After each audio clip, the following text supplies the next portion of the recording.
Okay, what does it mean to be the person who has it? Because, like I said in my previous video, if you're aligning with the perspective of already being the person who has the desires, then it's important to check your definition of having. Because if your definition is still rooted in a three-dimensional way, if it still depends of your five senses to tell you what is true or not, then you're automatically in a loop because of your definition. And this is why the people that are affirming to get don't really have to change their definition like that. Because they can be like, oh, I know I don't have it, but if I say that I have it long enough, I'm going to get it. And I understand why people would gravitate towards that perspective because this is what we did all our lives. We want something, we do something to get it. So I see why people would treat manifestation as a mean to get. Like I have to affirm to get it, I have to visualize to get it. It's not wrong, but it's an identity. And for me, that identity wasn't working. I felt like I was too much dependent of seeing results. Okay, that is this personal to me. Now, if you're aligning with the perspective, like I said, of already being the person who has, then what does it mean to say I have it then? So for me, I'm sharing my understanding. I understand reality creation. Okay, creation is finished. It's done. Everything is already complete. And reality as a whole is both the seen and the unseen. The unseen is infinite. There's no limit of what you can think of. Okay. So the unseen is all happening here and now. It's all possibilities happening here and now. The seen is finite and it's a projection of part of the unseen that you connect with, that you selected as true. Because you can't experience the unseen all at once. You're all that is, but you can't experience it all at once. And this is why the physical was created. The seen was created for you to experience part of the unseen that is infinite. Now, when you know that you're all that is, that everything is happening here and now. Let's say you have a desire and your desire is to be with, I don't know, a specific person. It's infinite here. Here's the reality where you are with this specific person. Is it true or not that you're with this specific person? It is true. It's happening here and now. And that's it. That's it. You accept it as true. And then it reflects on this scene. But here's the thing, I just explained to you how it works, okay? I mean, what I resonate with, because again, I cannot prove you any of this, but I resonate with that. But it doesn't matter what I say, it doesn't matter what information I give you, because what I'm telling you right now, I knew that for years and I was struggling still because what I was not doing is actually making the unseen my holy truth.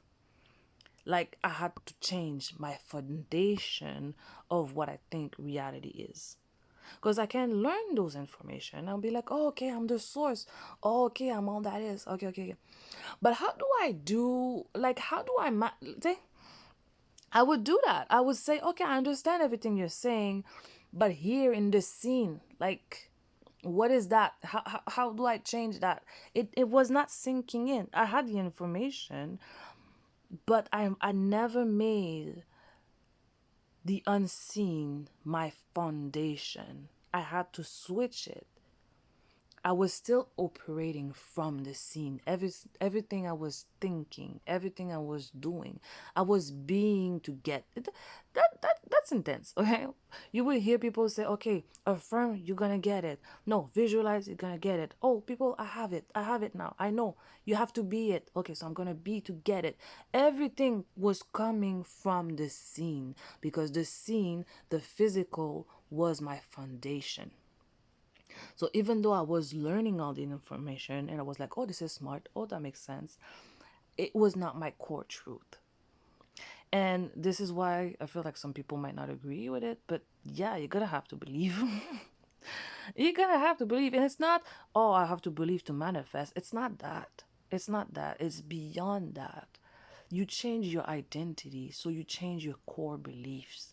And your core beliefs right now is rooted in the 3D, thinking the 3D is the reality, thinking that what I'm seeing is true. Oh, this person said something, oh, that's the truth. Oh, I'm in this financial situation, oh, that's the truth. And now I'm going to try to change the truth. No, as long as you see that as the truth, it can't change because you see it as the truth. So you have to change your core foundation of what you think the truth is. Again, when you this is when you learn about reality creation. When you're going in that route, this is what you got to do, because when you listen to all those coaches or when you read all those books, they're talking from their soul. I don't know how to explain it. They're like, no, guys, this is how it works.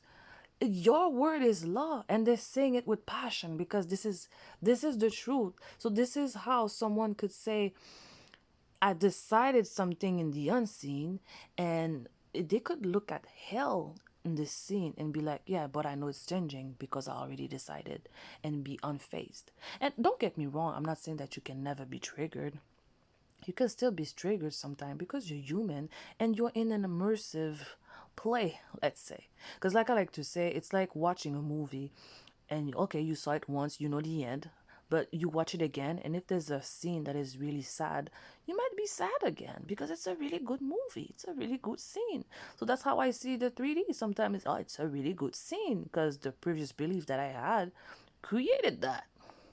But now I'm changing it, so I know it's not staying. But how do you know it's not staying? You don't fake knowing.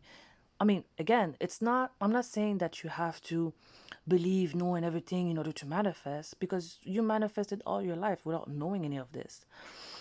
But do you want to manifest once in a while? Or do you really actually change your life? Because if it's about changing your life, then you change your foundation. You don't have a choice.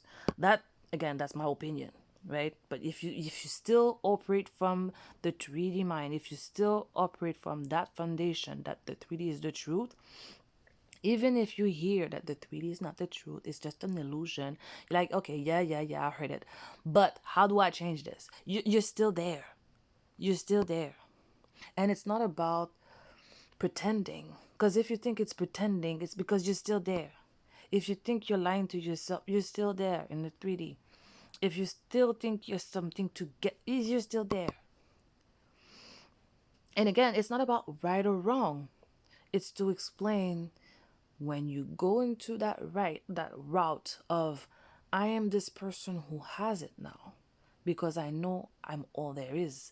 It's not possible for me to not have everything right now because I have it all. And I'm just looking at the infinite and be like, okay, this thing is true here and now. I can visualize it if I want, just to experiencing it here and now.